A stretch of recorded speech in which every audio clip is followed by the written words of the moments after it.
Alors, je vais vous parler pendant 3 vidéos de l'histoire du Champ de Mars. Il y a plusieurs raisons à ça. La première, c'est qu'à l'heure actuelle, il y a des grands chamboulements au Champ de Mars. On discute de projets pour le transformer. Et pour bien préparer l'avenir, il faut comprendre les choix du passé. C'est très important de comprendre des choix qui sont parfois subtils et mal connus. La deuxième chose, c'est qu'il y a énormément de documents, de livres, de vidéos sur la Tour Eiffel, mais il n'y a quasiment rien sur le Champ de Mars. Et pourtant, c'est un lieu très intéressant. Et la troisième raison, justement, c'est que depuis le XVIIIe siècle, le Champ de Mars concentre une quantité d'événements essentiels de l'histoire de France. Je vais décomposer cette histoire en 3 parties. Une première partie, sa création avec l'école militaire et le temps des grandes manifestations politiques comme la fête de la Fédération. Ensuite, la partie la plus glorieuse du Champ de Mars, qui est la deuxième partie du XIXe siècle, avec le temps des expositions universelles qui portent à son sommet le prestige artistique et scientifique de la France. Et puis une troisième partie dans laquelle le Champ de Mars change de destination, change de nature et devient un jardin magnifique et très bien pensé, mais qui ensuite traverse le XXe siècle avec un peu de difficulté. Donc 3 parties.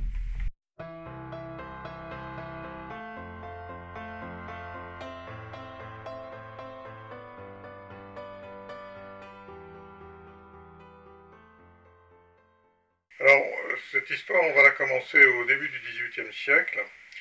À cette époque, le Champ de Mars est à la périphérie de Paris. C'est une sorte de zone marécageuse qui sert vaguement de jardin et d'ortillonnage.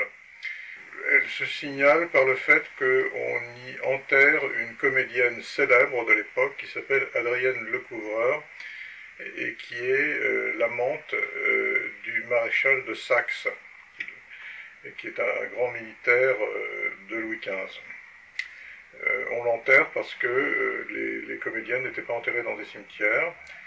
Et cet événement garde sa trace par le fait qu'une des principales allées du Champ de Mars s'appelle l'allée Adrienne Lecouvreur. Un mot pour commencer sur l'école militaire. Le Champ de Mars, comme son nom l'indique, Mars étant le dieu de la guerre, était un champ d'entraînement et de manœuvre de l'école militaire. Alors, cette école militaire, elle commence à l'initiative de Louis XV et du maréchal de Saxe. En effet, le maréchal de Saxe est un militaire qui a combattu dans diverses armées et sur divers théâtres d'opérations européens. Comme son nom l'indique, il est d'origine allemande. Et il a compris que l'armée française était insuffisamment formée, notamment les officiers, qui avaient un déficit de ce côté-là. Et il presse le roi de créer une école militaire. Il est aidé dans cette tâche par la marquise de Pompadour, qui est l'ancienne maîtresse du roi et qui maintenant est la maîtresse du maréchal de Saxe. Alors, le roi lance le projet et il veut tout de suite lui donner une dimension grandiose et il confie ça à son architecte Ange-Jacques Gabriel. Alors, les travaux sont lancés et Louis XV veut donner au projet une dimension grandiose. Il veut en faire quelque chose de plus grand, de plus magnifique que les Invalides. Et en particulier, ça doit aller jusqu'à l'emplacement de l'actuelle avenue de Breteuil, et au centre, il doit y avoir une grande église baroque avec des colonnades à la Bernin, dont on trouve encore l'arrondi place de Fontenoy, mais je vous dis tout de suite que ça ne s'est pas fait. Alors donc les travaux sont lancés, et sur ce arrive la guerre de 7 ans. La guerre de 7 ans est une guerre très désastreuse pour la France. Et à la fin de la guerre, l'État français est en difficulté financière. Et le roi, le chantier est interrompu, et le roi vient voir où ça en est et ce qu'on peut faire avec son architecte. Alors malheureusement, l'architecte a commencé par les communs, c'est-à-dire des bâtiments utilitaires sans grandeur architecturale. Et donc, l'école militaire, c'est juste quelques bicoques et quelques écuries sans intérêt architectural. Ils sont bien embêtés l'un et l'autre, et finalement, le roi abandonne le projet grandiose d'école militaire du départ, et il fait en gros juste une façade face au champ de Mars. Pourquoi? Parce que c'est une époque où on est très sensible à la notion de perspective, et là, avec ce vaste terrain de manœuvre, il y a une grande perspective juste au bord de Paris, et ça serait vraiment dommage de ne pas y mettre une belle architecture en bordure. Donc vous voyez, le champ de Mars résulte de l'école militaire, c'est le terrain d'entraînement de l'école militaire, mais c'est cet espace, ce vaste espace, qui finalement va créer l'école militaire et qui va la rendre nécessaire sur un plan esthétique. Alors, vous voyez que l'école militaire, en fait, inscrit au cœur de Paris le désastre de la guerre de 7 ans et en fait un ensemble monumental beaucoup plus petit et beaucoup plus modeste que ce qui était prévu au départ. C'est quand même une belle construction face au champ de Mars, et il y a donc la façade qui est l'œuvre de Ange-Jacques Gabriel, qui est complétée sur les côtés par des ailes du 19e siècle, mais qui sont très proches dans le temps et dans le style. Il y a une horloge mémorable qui est du dénommé le Pôte, qui a créé une grande marque d'horlogerie et de montres qui est toujours active.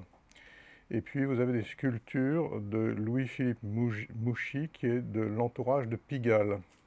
Alors ce qu'il y a d'intéressant et qu'on voit là dans les généalogies, c'est que aussi bien les architectes que les artistes faisaient partie de familles. Quand on voit par exemple la famille des Gabriel, il y a une pullulation d'architectes, de constructeurs, et même chose chez Mouchy, qui lui est d'un milieu dans lequel il n'y en a pas beaucoup, mais qui se marie dans la famille de Pigalle, et lui-même Pigalle, des cousins, des neveux, des machins, ils sont, si vous voulez, l'art et l'architecture sont souvent des affaires quasiment de famille.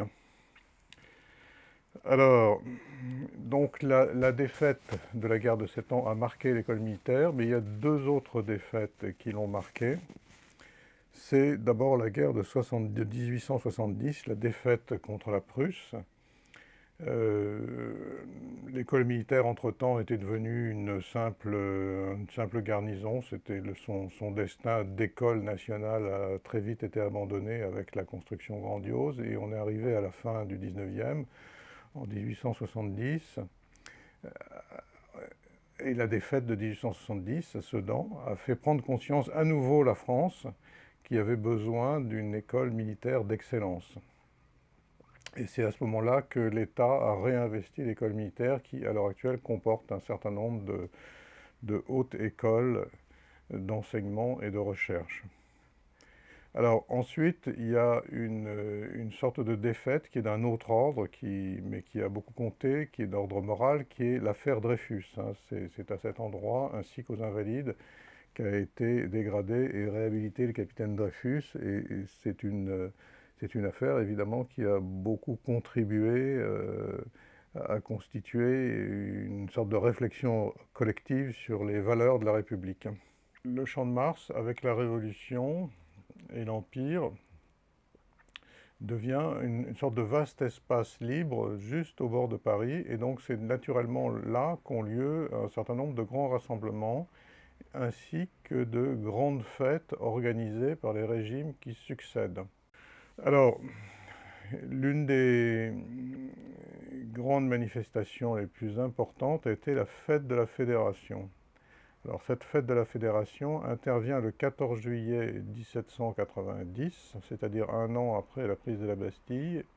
Et là, en pleine période révolutionnaire, c'est un moment d'unanimité nationale, paraît-il. Tout le monde est là, les révolutionnaires, le roi, le clergé, et il y a un sentiment d'unité nationale extrêmement exaltant, et les gens participent à la construction d'une sorte d'hippodrome qui se fait un peu à l'arrache. Tout le monde vient participer au terrassement. Enfin, c'est un moment très unique et très bizarre dans l'histoire nationale où tout le monde communie en fait dans un sentiment d'unité qui sera précaire évidemment. Et donc la fête de la Fédération a une place énorme dans l'histoire de France et c'est elle qui justifie le choix du 14 juillet comme jour de la fête nationale. Et alors il y a 500 000 personnes qui viennent de toute la France et voilà, c'est vraiment un moment étonnant. Alors ensuite, il y a toutes sortes de choses qui se succèdent. L'année suivante, le 17 juillet, il y a une autre fête, mais elle tourne mal, il y a une fusillade. Il y a la fête de l'être suprême sous Robespierre. Sous le Directoire, il y a des fêtes plus thématiques, hein, comme la fête de l'agriculture, la fête de la vieillesse, la fête des victoires, les Olympiades de la République, l'exposition des produits français. Sous l'Empire, on distribue des aigles, on passe en revue les troupes. Sous la Restauration, on distribue des drapeaux, on rejoue une victoire militaire, on célèbre le mariage du duc d'Orléans. Enfin, en 1848, on fête la Concorde. Donc vous voyez, toutes ces fêtes se succèdent, grandioses, politiques, et presque au centre, à l'époque c'est le centre de Paris, mais c'est très très pratique comme d'avoir cet emplacement si vaste juste en bordure de Paris. Alors, merci beaucoup pour votre attention. Alors, pour ces 3 vidéos sur le Champ de Mars, si vous voulez avoir des informations sur les transformations actuelles qui sont prévues pour le Champ de Mars, et notamment pour avoir des éléments pour répondre à l'enquête publique, je vous invite à vous rendre sur le site de l'Association des Amis du Champ de Mars. Ce sont des gens qui suivent la vie du Champ de Mars et qui ont fait une analyse très fouillée du projet actuel. Et je vous invite vivement à aller voir leur analyse.